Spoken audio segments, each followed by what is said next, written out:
6 cars derail, 1 packed with explosives.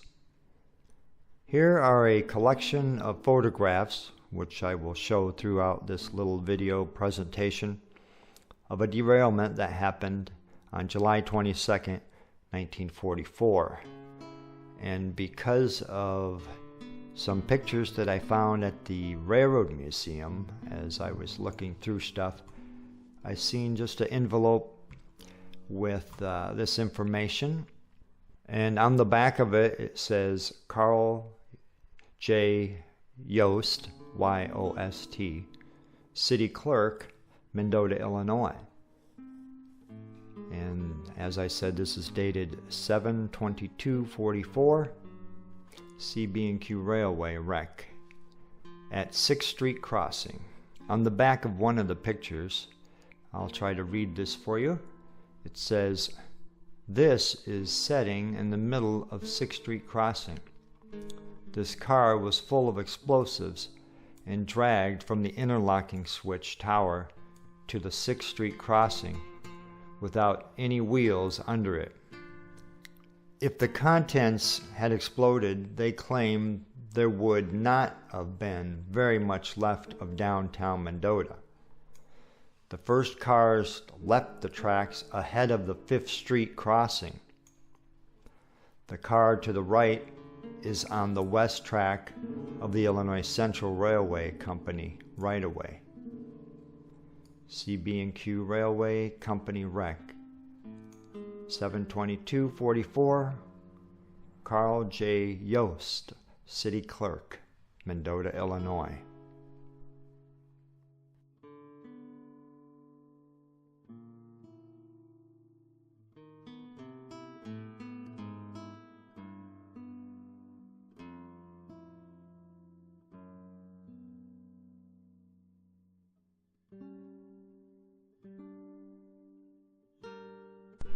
In this edition of the Mendota Reporter, dated Thursday, July 27th, 1944, I'm going to read the story for you. 6 cars in wreck on Burlington Railway. Accident happened near midnight Friday night. 1 car loaded with explosives. A railroad wreck which happened at 11:50 o'clock Friday night might have been a terrible catastrophe for Mendota, as one of the cars contained explosives, and this one was dragged from the interlocking switch tower to the 6th Street crossing. In this entire distance it did not have any trucks beneath it. If the contents had exploded, the consensus of opinion is there would not be very much of Mendota left to tell the story. The freight train was eastbound, and about 20 cars back of the engine something went wrong, and this car jumped the track at the intersection or point where the Burlington crosses the Illinois Central tracks. It was directly alongside of the interlocking switch tower, and for a few seconds George Wagner, who was in charge of the switches at the time, did not know whether the cars were going to crash into the building or not. Fate seemed to be pulling in his favor, and the 6 freight cars plowed up the tracks, and the equipment which handles the interlocking switches clear to the crossing at 6th Street. 1 car started north on the Illinois Central tracks and ripped up the rails clear to the crossing. 1 rail was bent badly by the weight of the car and the force which was expended until the derailed cars stopped. J.H. Walker and a number of other citizens who happened to be on Main Street and near the point where the wreck occurred gave a very realistic account of what happened. Mr. Walker states that he had walked downtown after reading the paper that evening and just happened to be watching this freight train as it was pulling into the yards through the business section. Suddenly he saw a flash of fire, which was about 6 feet long, and he wondered what was happening. Then there was the worst rumbling and crashing that he had ever heard. He realized then there was a wreck and saw the cars going in all directions. Suddenly, there was a loud crack as the air brakes on the freight train pulled apart and the car stopped. The car that contained the explosives was on the crossing at 6th Street, and the trucks which had been under this car and the others were left near the interlocking switch tower. For some time past, men have been at work installing new equipment for the interlocking switch tower, and all their work was put out of commission and will have to be done over. The Burlington, Illinois Central, and Milwaukee tracks were blocked, and from all appearance that night it might be fully a day before traffic could be resumed. But the wrecking crews from Aurora and Galesburg were called, and by 7 o'clock in the morning, Burlington trains were moving across temporary tracks, but going very cautiously. All through the day and into the evening, the men with the aid of those massive cranes worked, and by 6 o'clock Saturday evening, the cars were all placed on trucks and were on their way to Aurora for repairs. They were all loaded heavily. Hundreds of people watched the wrecking crews at work Saturday, and it was remarkable how each man knew just what he was expected to do and did it. No one was injured, and the big cranes lifted those heavy cars just as easily as if they were not massive structures. Frank Sino had crossed the railroad on 6th Street just before the long freight train reached the interlocking tower.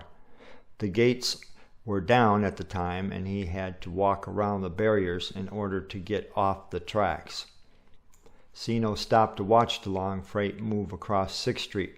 Suddenly there was a display of fire at a point near the interlocking tower, and Sino realized some of the cars had jumped the track. Naturally, he hurried away from the crossing. There was a cloud of dust, and the noise of the cars being dragged along the tracks, minus their wheels, could be heard for many blocks. When the air brakes broke, there was a sound as if some explosive had been set off. Sino was one of the first at the scene of the accident when the cloud of dust settled. There was an investigation made by the railroad company relative to the cause of the wreck. A meeting was held in Aurora on Saturday evening, and the consensus of opinion was that the load in one of the cars had shifted as the train rounded the curve at the point where the accident occurred, thus causing the trucks to be derailed. This was the only theory as to the cause of this wreck. No one was injured in the accident, and that was of most importance. Pet kitten lost. Teddy Troupis, proprietor of the Mendota Candy Kitchen, is searching for his little black and gray striped kitten, which must have strayed from his place of business. Teddy is offering a reward for its return, as the folks over at the Candy Kitchen became attached to this kitten.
you.